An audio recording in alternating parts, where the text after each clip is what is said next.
네, 이번 시간에는 지속성장 가능성 검토에 대해서 알아보도록 하겠습니다. 스타트업이 지속성장하기 위해서 필요한 것들이 무엇인지를 이해하는 시간입니다. 그래서 학습 목차로 보시면 스타트업이 지속성장을 못하는 이유를 먼저 확인을 해보고 지속성장을 위한 4가지 활동에 대해서 말씀을 드리도록 하겠습니다. 그래서 순서는 말씀한 대로 스마트업이 지속성장 못하는 이유, 그 다음에 지속성장을 위한 방안. 벤처 캐피탈리스트한테 왜 고객이나 현금이나 좋은 전망 같은 것을 모두 겸비한 많은 스타트업이 실패하는가에 대한 질문을 한다면 그들의 답은 무엇이냐? 스타트업들이 회사 규모를 키우는데 실패하기 때문이라는 답을 할 것입니다. 회사 규모를 키운다는 말의 의미는 무엇인가요? 결국은 조직의 전문화와 전문가 채용이라는 이 2가지 형태가 회사가 규모가 커지면서 필요로 하는 것이죠. 이것들을 제대로 못함으로써 스타트업들이 처음에는 성공을 했지만 많이 커지면서 실패하는 경우가 있는 것입니다. 요즘 스타트업들은 매우 빠르게 회사 규모가 커지고 있습니다. 근데 너무 빨리 커지다 보니까 잘못된 것을 인지했을 때는 이미 때가 너무 늦은 경우가 많습니다. 그럼 효과적으로 회사를 키우는 방법론을 갖다가 만약에 이해할 수만 있다고 하면은 지속 성장이 가능한 것이죠. 그래서 스타트업이 정상적인 회사로 성공적으로 성장하는 데 필요한 방법에 대해서 렌제이 굴라티 교수와 알리시아 데산톨라 박사가 하버드 비즈니스 리뷰에 그들의 연구 결과를 발표를 하였습니다. 그 부분에 대해서 우리가 알아보도록 하겠습니다. 스타트업에서 규모가 있는 회사로 전환하는 데 필요한 4가지 매우 중요한 활동이 있습니다.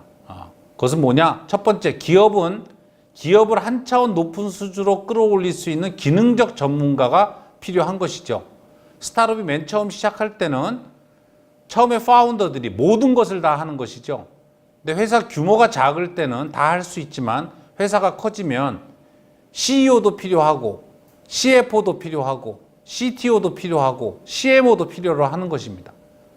그 다음에 조직 전체의 비공식적인 유대관계를 유지하면서 많은 업무를 감당할 수 있는 관리 구조가 추가되어야 합니다.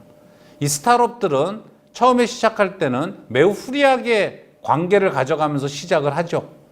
하지만 나중에 가면은 궁극적으로는 대기업과 같은 관리 구조가 필요한데 만약에 대기업 같은 관리 구조만 가지고 간다고 하면 스타트업에 그것이 싫어서 스타트업을 온 사람들한테는 많은 문제를 야기할 수 있기 때문에 스타트업이 가지고 있는 특징인 비공식적인 유대관계와 대기업이 갖고 있는 관리 구조 이 2개가 잘 융화되도록 하는 것이 중요한 것입니다.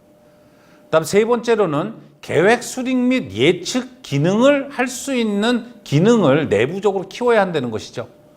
그래서 회사가 작을 때는 계획 수립이나 예측 기능이 필요하지 않지만은 나중에 회사가 크면은 이러한 계획 수립이나 예측 기능이 없이는 회사가 유지가 될 수가 없는 것이죠. 그 다음에 비즈니스를 유지하는 문화적 가치를 공유하고 강화해야 한다는 것입니다. 그래서 이 4가지 조건, 기능적 전문가를 고용한다, 비공식적 유대관계를 유지하면서 관리 구조를 추가한다, 그 다음에 계획 수립 및 예측 기능을 갖다가 내부적으로 키워야 한다, 그 다음에 문화적 가치를 공유하고 강화한다. 이 4가지를 제대로 할 수만 있다고 하면 스타트업이 지속적으로 성장할 수 있는 가능성을 가지게 되는 것입니다. 그 다음에 보통 스타트업들은 창업가들이 종종 맨 처음에 시작할 때는 기회주의죠. 그러니까 감으로 시작을 하는 것이죠. 왜 그러냐면 아무것도 없는 것에서 시작했기 때문에 조직을 구축하는 것 또한 이러한 임시방편으로 많은 것을 택하게 됩니다.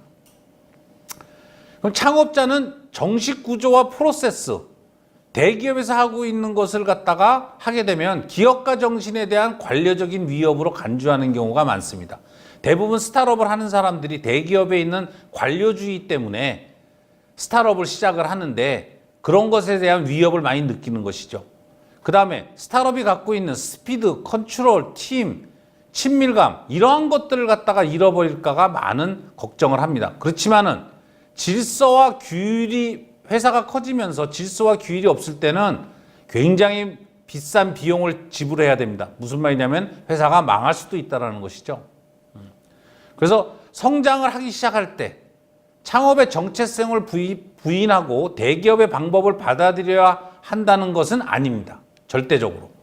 성장을 관리하고 새로운 운영 방식과 행동 방식을 배우기 위해서 준비된 사람들은 만약 이것을 할 수 있다고 하면 장기적으로 성공할 기회가 훨씬 많은 것이죠.